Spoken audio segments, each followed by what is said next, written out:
বর্তমানে গ্যারেজে কাজ করতেছি। গ্যারেজ মেকানিকের। হ্যাঁ, ইঞ্জিন সব কাজই চলে গাড়ি। আচ্ছা, আমরা তো যতটুকু জানি মেকানিকের কাজ নাকি বাইরের দেশগুলোতে প্রচুর চাহিদা, মোটামুটি স্যালারিও ভালো। হয় এইসব। আপনার অবস্থান কেমন?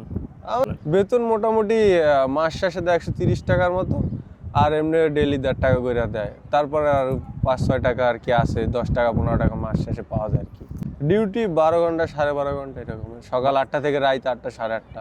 একবার কাজ ছুটে গেলে কাজ পাওয়া খুব মুশকিল। আর যদি ড্রাইভিং তলবাতে অর্ডারের ওইসবে ওইসব আসাও ভালো, মানে পরিশ্রম করতে হবে, 16 ঘন্টা ডিউটি করতে হবে এগুলাই। আসসালামু আলাইকুম। ওয়ালাইকুম আসসালাম। কেমন আছেন ভাই? আলহামদুলিল্লাহ ভালো, আপনি? আলহামদুলিল্লাহ। ভাই দেশের বাড়ি কোন জায়গায়? বরিশাল চরমোনাই। বরিশাল চরমনায়। কত বছর আগে ঘুরে আসছেন? এই 1 বছরের মতো হবে। 1 বছর। কি বিষয় নিয়ে আসছিলেন? আসি সন 18 নম্বর। সোনাহালি যেটা এটা, হ্যাঁ, কত টাকা খরচ করে আসছিলেন? আমরা তো জানি এই বিষয় সবচেয়ে বেশি ভালো বিষয়। কত টাকা খরচ করে আসছিলেন? আমার টোটাল সব মিলিয়ে 9 লাখ 10 লাখ হইব। সর্বোচ্চ 10 লাখ টাকার মতন গেছে। আপনার মানে কি মনে হচ্ছে, বেশি গেছে না কম গেছে না ঠিক স্বাভাবিক? অবশ্যই বেশি গেছে, বিষের দাম তো আর এরকম না। তো বাংলাদেশ এম্বাসিতে আইলে তো দালালের মাধ্যমে আসা লাগে, আর বাংলাদেশ বলতে তো সবাই ভালো, এই জন্য বেশি লাগে। আর বিষের দাম তো 400-500 দিনার এরকমের। এখন আসার পর কি বুঝতেছেন, এই টাকা দিয়ে এখানে আসা ভালো ছিল না অন্য দেশে যাওয়া, মানে ইউরোপ দিকে ট্রাই করা উচিত ছিল? ইউরোপের বিষয় তো অবশ্যই সবার জন্য ভালো, কিন্তু ইউরোপের বিষয় পাইতে হইলে তো সবাই পায় না এম্বাসির মাধ্যমে, আর লিবিয়া দিয়ে যাওয়া সম্ভব না সবার ক্ষেত্রে। সম্ভব না। কিন্তু মিডল ইস্টে যারা কাজ শিখা আসে বা ভালো কোনো কোম্পানি, তাদের জন্য ভালো। ভালো। আপনি কি কাজ করতেছেন এখন কুয়েতে? বর্তমানে গ্যারেজে কাজ করতেছি। গ্যারেজ মেকানিকের। হ্যাঁ, ইঞ্জিন সব কাজই চলে গাড়ি। আচ্ছা, আমরা তো যতটুকু জানি মেকানিকের কাজ নাকি বাইরের দেশগুলোতে প্রচুর চাহিদা, মোটামুটি স্যালারিও ভালো। হয় এইসব। আপনার অবস্থান কেমন? আমি চলতেছি, শুরু করছি আবার 5-6 মাস হইব, করতে শিখতেছি আর কি। আপনার ডিউটি, থাকা, খাওয়া এবং বেতন, এই বিষয়গুলো নিয়ে কথা বলেন। বেতন মোটামুটি মাস শেষে দেয় 130 টাকার মতো, আর এমনি ডেইলি 1.5 টাকা করে দেয়। তারপরে আর 5-6 টাকা আর কি আছে, 10 টাকা 15 টাকা মাস শেষে পাওয়া যায় আর কি। আপনাদের থাকা খাওয়ার খরচ কার? থাকা খাওয়া খরচ তো আমারই হয় এগুলো। গ্যারেজের কামে কি সম্পূর্ণ সবারই কি এর সিস্টেম, থাকা খাওয়া নিজে থাকে না? হ্যাঁ হ্যাঁ, সবারই এসে, যে মালিকানা আসে তারও, যে ফ্রি, সবারই একই সিস্টেম। থাকা খাওয়া নিজের? হ্যাঁ। গ্যারেজ কর্তৃপক্ষ থাকা খাবারের ব্যবস্থা নেয় না? খাবারের ব্যবস্থা বলতে অনেক গ্যারেজে দুপুরে আর সকালে নাস্তা করায়। সকালে নাস্তা করা, দুপুরবেলায় খাবার দেয়। এই ক্ষেত্রে ডিউটি কিরকম আপনাদের? ডিউটি 12 ঘন্টা 12.5 ঘন্টা এরকম, সকাল 8টা থেকে রাত 8টা 8:30। 8টা 8:30 পর্যন্ত, 12 ঘন্টা 12.5 ঘন্টা পর্যন্ত করে। হ্যাঁ। আপনি কি দেশ থেকে কাজ শিখে আসছেন না এখানে এসে শুরু করছেন? এই জায়গায় এসে শুরু করছি। এখন আসার পর কি মনে হচ্ছে, দেশ থেকে কাজ শিখে আসা ভালো ছিল না এখন এখানে এসে শিখতেছেন এটা ভালো আছে? অবশ্যই কাজ শিখে আসলে ভালো ছিল। মানে মোটামুটি কাজ জানলো তো, আর এই জায়গায় 200 টাকা এভারেজে পড়া যায়। মাসে সব মিলে দিলে 250 টাকা পড়ে। আর যে পুরো কাজ জানে 1-2 মাস পরে কি, এই দেশের গাড়ি আর বাংলাদেশের গাড়ি তো সব সিস্টেম এক হয় না। এখন এই দেশে 2 মাস সব, তার তো এমনি আয়ত্ত আছে, আয়ত্ত আয়া যায়, পরে এমনি তার 300 টাকা 350 টাকা স্যালারি আয়া যায়। 300 টাকা 350 টাকা বর্তমানে বাংলা থেকে 1 লাখ 20 টাকার মতো 30। পড়ে। হ্যাঁ, তো তাহলে দেশ থেকে শিখে আসলে ভালো। অবশ্যই ভালো। বিশেষ করে যে গাড়িতে কোনো মানে এই দেশে এমন হয়েছে, মিডল ইস্টের জগতে যে কোনো কারো একটা স্কিল দরকার। স্কিল ছাড়া এই দেশে মানে পৃথিবী আসার কোনো নাই এখন আর, কারণ এই জায়গায় পর্যাপ্ত লোক হয়ে গেছে, কাজের চাহিদার থেকে মানুষ বেশি। গাড়িতে তো আমরা জানি অনেক রকমের সাবজেক্ট থাকে, যেমন ইঞ্জিনের কাজ, গিয়ারের কাজ, ইলেকট্রিক্যাল কাজ, এসির কাজ, ডেন্টিং পেন্টিংয়ের কাজ। কোন কাজগুলো শিখে আসলে বেশি ভালো, না অল সাইজ দিয়ে কোনো একটা শিখলে হবে? ইঞ্জিনের কাজটা সবচাইতে ফেভার করে বেশি। ইঞ্জিনের কাজের সাথে সাথে কি মাউন্ট, তারপর এক্সস্ট, এইসব কাজ পারা যায়। মানে হাতের গাড়ির বিষয়ে যে কোনো কাজ শিখে আসার পরে এখানে যদি কোনো গ্যারেজে কাজ করে, মোটামুটি ভালো একটা স্যালারিতে অবশ্যই সার্কি করতে পারবে। হ্যাঁ, 300-400 টাকা এবারে। এদের 10-12 লক্ষ টাকা খরচ করে আসলে টাকাগুলো তুলতেও বেশি সময় লাগবে না, সর্বোচ্চ 1 বছর থেকে 1.5 বছর লাগবে। আর আসলে অবশ্যই আপন মানুষের বিশ্বস্ত, কিন্তু দালালের মাধ্যমে আসলে হয় কি, কাগজপাতি লয়ে ঘুরাঘুরি লাগে সবাই এগুলা।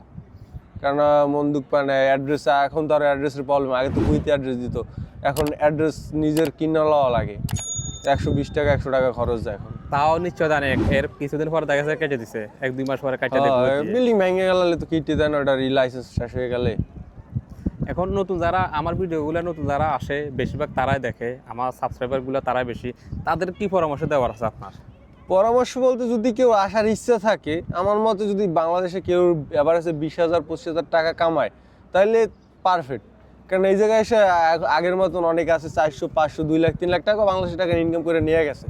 আর এখন বর্তমানে প্রচুর প্রবাসী, অনেকের কাজ নাই আছে, একবার কাজ ছুটে গেলে কাজ পাওয়া খুব মুশকিল। এই জন্য মানে যদি কেউ কাজ জানা থাকে তাহলে কি এক জায়গায় কাজ ছুটে গেল, পরে ওই কাজ হাতের কাজ জানা থাকলে আরেকজন ডাইকে নিয়ে যায়, আর কাজ জানা না থাকলে ওই রুমেই বসে থাকা লাগে, কাজ পাওয়া যায় না। এই তাহলে কাজটা শিখে আসলে ভালো, অবশ্যই ভালো। আমরা মনে করি। অনেক জনে ভাবে না আরে এখানে দেশে ফোনটামি করতেছে, মোটরসাইকেল নিয়ে ঘুরতেছে। এই যে তাহলে আমার হ্যাঁ। মতো অবস্থা হইব। তো আমি একটু ভালো অবস্থানে আছি তাও, কেন আমি মানে টুকটাক ওই বাড়ি বসে তো এই কাজ ওই কাজ করছি, তো এই জন্য বেশি একটা কষ্ট হয় না আমার। বেশিরভাগ লোকে ভাবে না এই দেশে কাজ করে কি করুম, বিদেশ গেলে একবারে কাজ করুম। তো বিদেশ আইসা তো আপনাকে কাজ করতে হবে অবশ্যই, আর ওই দেশে থেকে এই জায়গায় বেশি পরিশ্রম করতে হবে। দেশে তো ফ্যামিলি থাকে, এর খাওয়ার টেনশন নাই, রাতে 12 ঘন্টা ডিউটি করে সবকিছু করে খাওয়ানটা পাকান লাগে, খাওয়া লাগে পাকাইয়া। দেশে আপনার যতই কষ্ট করেন, রাত শেষে দিন শেষে বাসায় গেছেন, রান্নাটা খাইতেছেন, খাইতেছেন, ঘুমাইতেছেন। এখানে আপনার সারাদিন কষ্ট করে বাসায় যাওয়ার পরে কিন্তু রান্না করে খাইতে হবে। রান্না করে খাই যাওয়া, আবার রুমে যদি 7 জন থাকে ম্যাচ না করে তাইলে সিরিয়াল লাগে, কেন খাইতে খাইতে তার 12টা 1টা বাজে যায়। সবাই 1টার আগে কেউ ঘুমাইতে পারে না, তারপর ঘুমাইতে 2টা বাজে, আবার সকাল 7টার সময় ওইটা দৌড়াও। মানে ঘুম থেকে উঠলে ডিউটি, ডিউটি থেকে আসলে ঘুম। এইভাবে যাইতেছে দিনে। হ্যাঁ। তো দেশের প্রতি, দেশের মানুষের প্রতি অথবা ফ্যামিলির উদ্দেশ্যে কিছু বলার আছে? বলার আছে তো অবশ্যই। বলেন। এই যে মন খারাপ এখন, মানে আজকে অফ ডে, ছুটি, এখন ফ্রেন্ড থাকলে বাড়িতে সবাই থাকলে বন্ধু বান্ধবের সাথে এখানে ওখানে যায় ঘুরে আড্ডা দেয়, কেউ না আমি আর একটা ফ্রেন্ড, দুইজন এসে বসে রয়েছে এতিমের মতন। এই আপনি মানে এই তাও জায়গায় এসে খুব মানে মানুষ মন ভারী হয়, মানে কথা বলার কেউ থাকে না। দেশে তো দোকানে যায়, এই জায়গায় সবার লোক দেখা হয়, কথা হয়, মন খারাপ থাকলে ওই রকম না। আর এই জায়গায় এসে কি কারোর সাথে কেউ ওইরকম কথা বলে না, সবাই সবার কাজ কাম নিয়ে বিজি থাকে, সবাই মানে ওইরকম কেউ কারো সময় দেয় না যে কথা বলবে। রুমে থাকলে যার যার মতো ফোন টেপে বিরক্ত লাগে, এই জন্য এই আর কি। ফ্যামিলিতে কাউকে মিস করতেছেন? অবশ্যই মাকে। মাকে? মায়ের উদ্দেশ্যে একটা লাইন বলেন। মারে কি বলবো, মার তো না আজকে দুপুরে চোখ দিয়ে পানি বেড়ে গেছে, মানে নাটক দেখতে আসি তো রিয়েলিটির ভিতরে চলে গেছি। এই যে বাড়ি থাকলে ফোন দিত, এই মানে দুপুরের টাইম হয়ে গেছে, কই তুই ঘরে আয়, রাত্রে 9টা বাজলেই ফোন দিত, এখন তো কেউ ফোন দেয় না। এখন আর ফোন দেওয়ার মতো মানুষ নাই। অসুস্থ থাকলেও পাশে কেউ থাকার মতো মানে কেউ নাই। না, এটাই প্রবল। তো এই জায়গায় আমার একটা সাপোর্ট আছে, আমার বড় ভাই আছে, এই পাশেই থাকে। যাই হোক, আপনার হয়তো বড় ভাই সালমিয়া একজন আছে, থাকে, অনেকের হয়তো কেউ নাই। আর সবার বড় ভাই তো আমার বড় ভাইয়ের মতো না, আমার বড় ভাই সে নিজের সবকিছু দিয়ে হইলে আমার পাশে খাড়ায়। অবশ্যই। কিছুদিন আগে একটা নিউজে দেখলাম রুমে মইরে পড়ে রয়েছে, কিন্তু কেউ করতে পারবো না। ওই বললাম না, কেউ কারো সময় দেয় না, কেন কেউ সময় দেয় না। ফ্যামিলির সাথে কথা বলতে আসছে, কেউ কাজ আইছে সে চলে গেছে এই দিক ওই দিক, এই তো। ওকে ভাই, অসংখ্য ধন্যবাদ, অনেক তথ্য দিলেন। আপনাকেও আমার যারা ধন্যবাদ। সাবস্ক্রাইবার আছে তাদের উদ্দেশ্যে কিছু বলার আছে? তাদের তো বললামই, যদি কেউ মানে এইদিকে আসে তাহলে অবশ্যই কাজ শিখে আসো আর ভালো বিষয় নিয়ে আসো।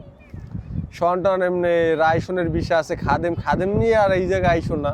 আর যদি ড্রাইভিং তলবাতে অর্ডারের ওইসবে আসো, ওইসব আসাও ভালো, মানে পরিশ্রম করতে হবে, 16 ঘন্টা ডিউটি করতে হবে, এগুলাই 16 ঘন্টা ডিউটি, 16 ঘন্টা ডিউটি করতে হবে, শান্তি কোথাও নাই। না ওইগুলাই 16 ঘন্টা। আর ড্রাইভিং পাকা শিখে আসো, যদি কেন এই দেশের গাড়ি 100 120 এর নিচে কেউ টানে না 30 নাম্বার রোড দিয়ে। এখানে একটু ভুল করলেই যাও বাংলাদেশে, তার আবার 3বার অ্যাক্সিডেন্ট করলে ড্রাইভিং লাইসেন্স বা তার জরিমানার টাকা তো সাথে আসেই। এই জন্য আর কি সবকিছু যে কোনো বিষয় এসে সেন্সিটিভ এবং শিক্ষা আসা উচিত। ওকে ভাই, অসংখ্য ধন্যবাদ। আজান দিতেছে, আমরা ভিডিওটা ছোট করতেছি। আসসালামু আলাইকুম। আসসালামু আলাইকুম সবাই রে।